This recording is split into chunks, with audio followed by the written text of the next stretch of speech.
So I'm going to go around the room, and question one, long COVID is a post-viral illness, and ME/CFS has been heavily linked to post-viral syndromes from Epstein-Barr, etc. So is there a common traditional Chinese medicine diagnosis and theory for these two conditions? Does this also apply to those with chronic fatigue and fibromyalgia, or are these different in Chinese medicine?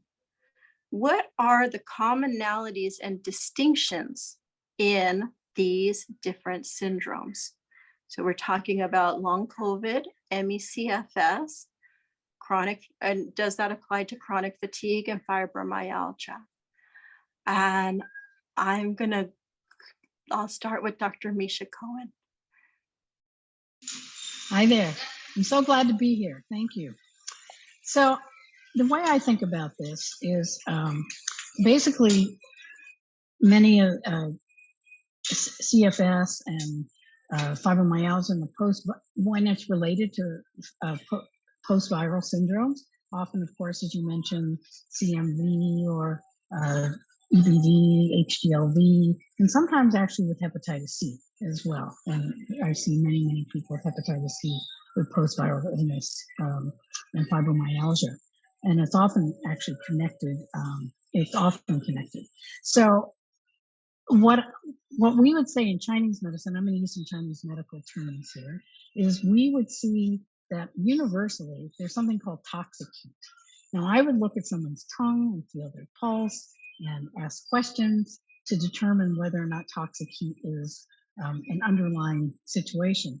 I worked with people from early on in HIV before HIV was HIV, and we did over 5,000 tongue photos. And it was at that time I suddenly noticed, hey, there's like these little red spots on everybody's tongue that we're looking at that has chronic virus. Doesn't mean you have HIV, but often when there's chronic virus, there's this toxic heat manifestation on the tongue. And it doesn't matter what else the other color of the tongue, because in Chinese medicine, we look for the paleness or the redness or, whether it's normal color or whether it's, dusky.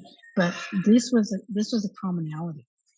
However, it's similar and different with post-COVID, because a lot of times what we see is depending on, there's these epidemic diseases in Chinese medicine. I think there's texts that we talk about epidemic disease, but then the way that we treat epidemic disease is with certain formulas, but then we look at the individual in relationship to that diagnosis for that formula. So we would do an individual diagnosis within these categories. And so we don't actually say that there's fibromyalgia or HIV or hepatitis C or COVID-19. We look at the Chinese medicine diagnoses of toxic heat, deficiency of qi, deficient blood, deficient yin. And so there's often both toxic heat, but in these areas they diverge. And certainly with COVID-19 and post-viral illness with COVID-19, there's a divergence where we see something called blood stasis. And it's very, very common for people that have something called blood stasis, which is often associated with the cardiovascular problems and the circulatory issues that are found in people post-COVID. So while there may be possible and is sometimes tangential with people with ME and CFS and fibromyalgia, with post-COVID, it's much more predominant. And we actually have to start treating that during when someone has COVID, because if we don't treat during COVID, people are going to develop long COVID. So we often are treating during someone having COVID. Doesn't mean we're necessarily seeing them for acupuncture in the clinic at that time, but we can do virtual diagnoses and treat people with herbal medicine and foods and all of that. So also brain fog and arthralgias are common to both. And so we would use acupuncture. I use acupuncture predominantly, but we would also, I use supplemental formulas. There's things like something called vinpocetine, something called Huperzine A. While they're not Chinese herbal medicines, they are very strong natural supplements that are used for people with brain fog. And so I would look at that particular individual. So everybody is manifests, especially with COVID-19 post-viral, there's very different manifestations according to what somebody for each individual. And so we might also use things like serotropeptidase, nattokinase, which are also used in COVID-19 and can be used certainly in any post-viral illness. And then, of course, lots of Chinese herbal formulas. We would use formulas for immune dysfunction. We might use formulas that are for blood stasis, etc. I'm not going to go any further because I know I'm going a little bit over here. So that's where I would start. Thank you so much, Dr. Cohen. And just so the audience knows, Dr. Cohen's on vacation in Baja, Mexico, and she was like so committed to joining us that she's taken time out of a much needed vacation to be here. So if there is some audio issues, please forgive us, but we're doing the best we can. Okay, so I would also like to add that in Chinese medicine, each provider can have a different theory and approach, and we can all get a result. That is the beauty of Chinese medicine. That is very hard to wrap your head around in Western medicine, but this is also why we excel in very complicated and multi-systemic illnesses. So Dr. Wen, I'd like to ask the same to you. And Misha, if you don't mind, could you mute yourself? Because there's some background noise going on there. Thank you, Christi. So let me see. This is a very important, question.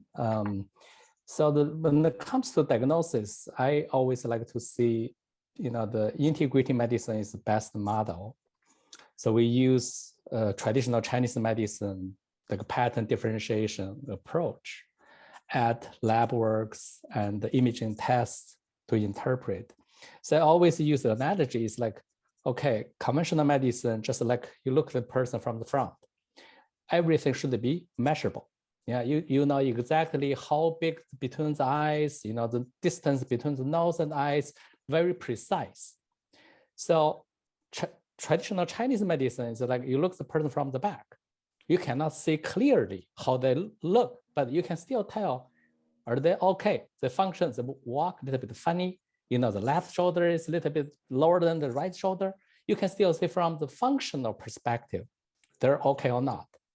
So ideally, if you can combine those two, conventional medicine and traditional Chinese medicine, so you can see much, much better in terms of evaluation of the patient situation, because it doesn't matter which medicine we're talking about, a precise, more comprehensive gathering of information the patient will have, you can have a better assessment.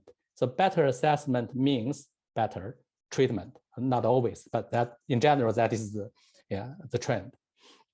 So the post-viral syndrome in conventional medicine is still a very vague term, because it's pretty much like every viral, including influenza, the hepatitis, all kind of, you can have that, but with the ME and CFS, so for the past,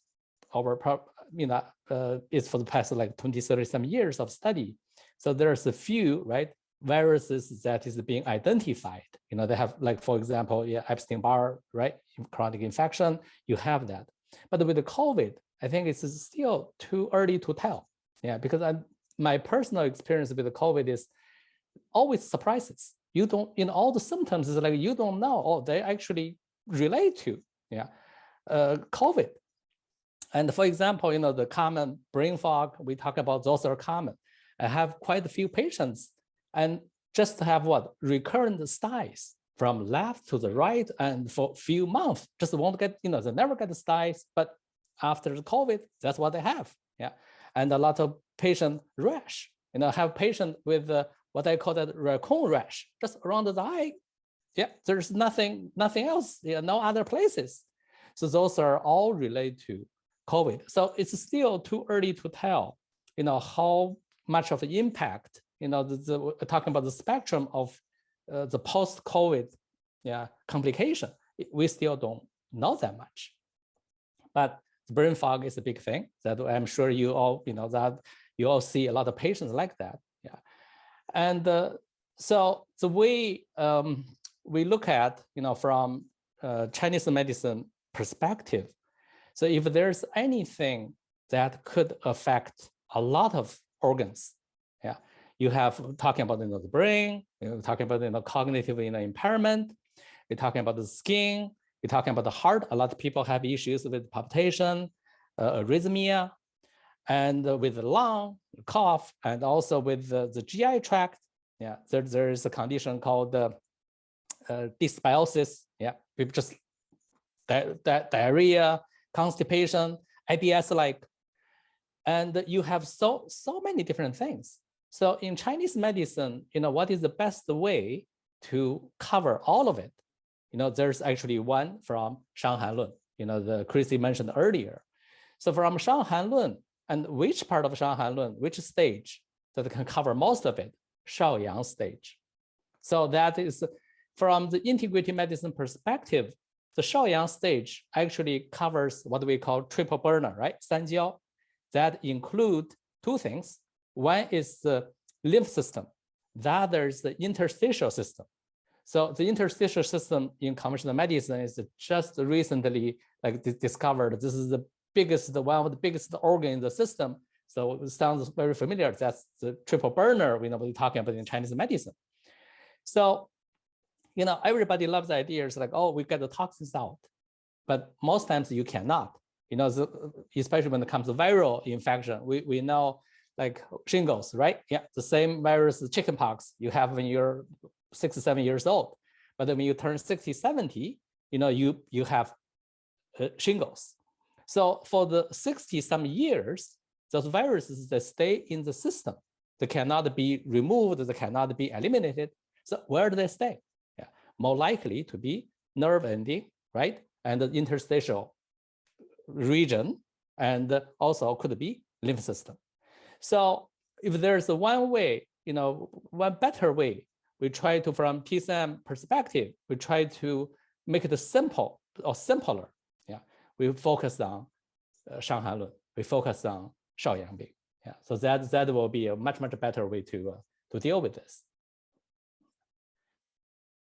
Okay, Christi. Yeah.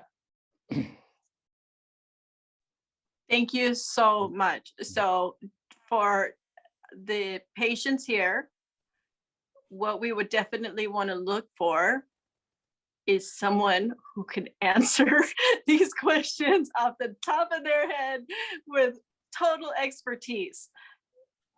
Let the experts assess you and say, this is what I think will help you. So, Amy, would you like to answer the $1 million question here? And you've been wonderful in the chat, so someone's got to take over the chat. Thank you. That's okay. I want to thank Misha and Dr. Wen for their comments, and I want to extend them. How do I want to extend them? Because we practice Chinese medicine. What does that mean? That means that when you come in saying you have fibromyalgia, we note that, and then we translate that to Chinese medicine.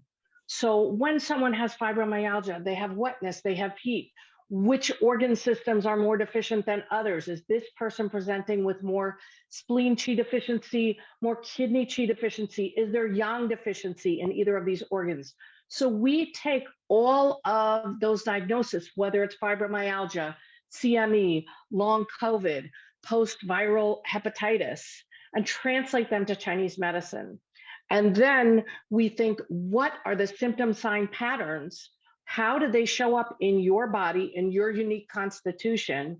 And what is your underlying constitution? So we can prepare an appropriate herbal medicine remedy for you, or use a tablet if that's easier for you.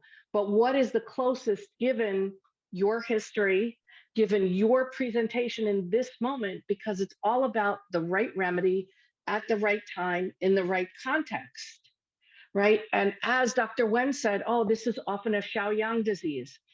So how do we know it's a Xiaoyang disease? Well, to translate to laypersons, it's all of those things that come and go. The fever that comes and goes. I have energy in this moment, but the next moment I have that autoimmune feeling like I've hit the brick wall and I cannot move. All of those are symptoms that we want to be looking in the Xiaoyang disease, right? And when Dr. Wen talked about the nerve ending, how do we see that in biomedicine? One of the things we're seeing more and more of in post-COVID patients is shingles. Shingles is a virus that goes latent. And if you know anyone that has herpes, they will tell you what? It comes and it goes. When I am weaker, it comes back. So we're looking to, in a multi-layered fashion, right, with your unique constitution, right, when it's appropriate, building up, when there's more toxic heat, addressing the toxic heat, right, when there's more wet heat that's not toxic but stagnating, addressing that, and always with COVID and long COVID, thinking about blood stasis, sitong butong. Where there's movement, there's no pain. Where there's no movement, there's pain. Where is there a potential for stasis, and how do we move it gently? And how do we pay attention with the knowledge that we have, which is why you want, right, a verified provider who has been vetted for competency, because we have to take your uniqueness into account. And that happens with every treatment. And I saw something flash up through the chat. So we assess you by taking your pulse, by looking at your tongue. When somebody walks into our office, as Dr. Wen said, right, you notice, how do they walk? How do they sit? Is their voice tiny and quiet? Is it big and booming? Are they present with you when you talk to them? Right? All of these things are part of our attention to your diagnosis, which helps us set our intention to focus on your healing. Thank you, Christi.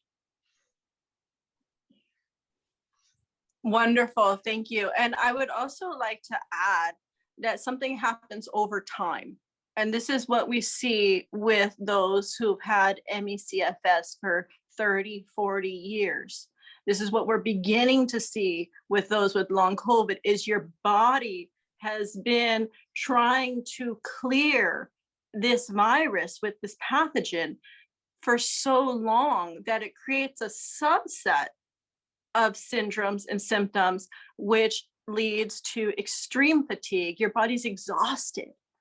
And it also can give a rise to lots of allergies and sensitivities. And so there's also some care that needs to be taken with, not all patients can take herbs right away. And that requires true expertise in looking at, how do I build this person up? How do I address the disharmonies in a safe manner and get them to where they can start to process and start to take formulas? That in itself can take some time and requires a lot of expertise. And before we jump over, I was asked if there's any relation to people who've had multiple viruses. And like now we're seeing those with ME/CFS are more prone to long COVID. So can I get like a one sentence around the room on that, with people who've had multiple viral assaults and their disposition to developing issues? Misha, can you go? Would you mind going first? Sure. Yeah, and one of the things that I've seen with people, certainly with who've had COVID in the development, even in a very short period of time after they've had COVID, sometimes 2, 3, 4 weeks, I've seen several people who have get shingles. You know, that's been a major issue. I see recurrence of other viruses, people with herpes simplex. Misha, you just hit the mute button. Okay, there you go. Yeah, a number of viruses that there's just a lot of recurrence, and there's not just recurrence of viruses. There's also recurrence of symptoms that have like arthralgias and things like that, and people who have, you know, who've had controlled, for example, really controlled fibromyalgia, who have a lot of flare up. after having COVID. And I'm not sure that I would say that it's long COVID necessarily at that point, but I think that it's an aggravation certainly because there's more inflammation. There's and from a Chinese medicine perspective, maybe sometimes there's a it's like when you're talking about the Xiaoyang, that's one of the issues that comes up with Xiaoyang illness is that people would start to have recurrence of issues that they might have had previously, and that had been under control. So that's kind of, there's definitely, one of the biggest things is just the kind of chronic fatigue that people who've had chronic fatigue for a long time just can get just so severely fatigued post-COVID, and it takes quite a while. But as you were saying, I primarily do acupuncture first, acupuncture and moxibustion, and really observe what is going on with someone, and then start to add herbal formulas. I noticed someone was asking about herbs and not wanting to take herbs, because of taking so many other medications.